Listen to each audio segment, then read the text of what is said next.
દિલ્હીથી ભાજપના ઉમેદવાર પરવેશ વર્માએ આમ આદમી પાર્ટીના રાષ્ટ્રીય સંયોજક અરવિંદ કેજરીવાલ પર નિશાન સાધ્યું। દિલ્હી વિધાનસભા ચૂંટણીની પૂર્વ સંધ્યાએ નવી દિલ્હીની બેઠક પરથી ભાજપના ઉમેદવાર પરવેશ વર્માએ યમુના નદીની સફાઈના મુદ્દે આમ આદમી પાર્ટીના રાષ્ટ્રીય સંયોજક અરવિંદ કેજરીવાલ સામે કડક વલણ અપનાવ્યું છે। વર્મા યમુના ઘાટ પર પહોંચ્યા અને મુખ્યમંત્રી તરીકેના તેમના કાર્યકાળ દરમિયાન નદીની સફાઈના વચનો પૂરા કરવામાં નિષ્ફળ રહેવા બદલ કેજરીવાલની ટીકા કરી। પરવેશ વર્માએ આમ આદમી પાર્ટી સરકારના યમુના નદીની સફાઈના પ્રયાસોની અસરકારકતા પર પ્રશ્ન ઉઠાવ્યો। તેમણે જણાવ્યું કે અનેક વચનો અને મહત્વપૂર્ણ બજેટ ફાળવણી છતાં નદી હજુ પણ પ્રદૂષિત છે। વર્માએ કેજરીવાલને યમુનામાં ડૂબકી લગાવવાની ચૂંટણી આપી, જે ઉત્તર પ્રદેશના મુખ્યમંત્રી યોગી આદિત્યનાથ દ્વારા આપવામાં આવેલી સમાન ચૂંટણીને પ્રતિબિંબિત કરે છે।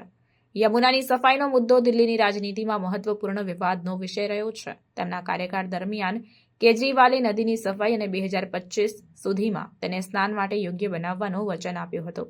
જો કે ચૂંટણી નજીક આવતા વિરોધ પક્ષોએ આમ આદમી પાર્ટી સરકારના અધૂરા વચનોને હાઇલાઇટ કરવાની તક ઝડપી લીધી છે। વર્માની યમુના ઘાટની મુલાકાતે આ મુદ્દાને ધ્યાનમાં લાવવા અને કેજરીવાલના પ્રશાસનની ટીકા કરવા માટે વ્યૂહાત્મક પગલું હતું। તેમણે ભારપૂર્વક જણાવ્યું કે દિલ્હીના લોકો વધુ સારું લાયક છે અને ભાજપ શહેરના પર્યાવરણીય ચિંતાઓને ઉકેલવા માટે પ્રતિબદ્ધ છે। યમુનામાં ડૂબકી લગાવવાની વર્માની ચૂંટણી આમ આદમી પાર્ટી સરકારના પ્રદર્શનની વ્યાપક ટીકાનું પ્રતીક છે।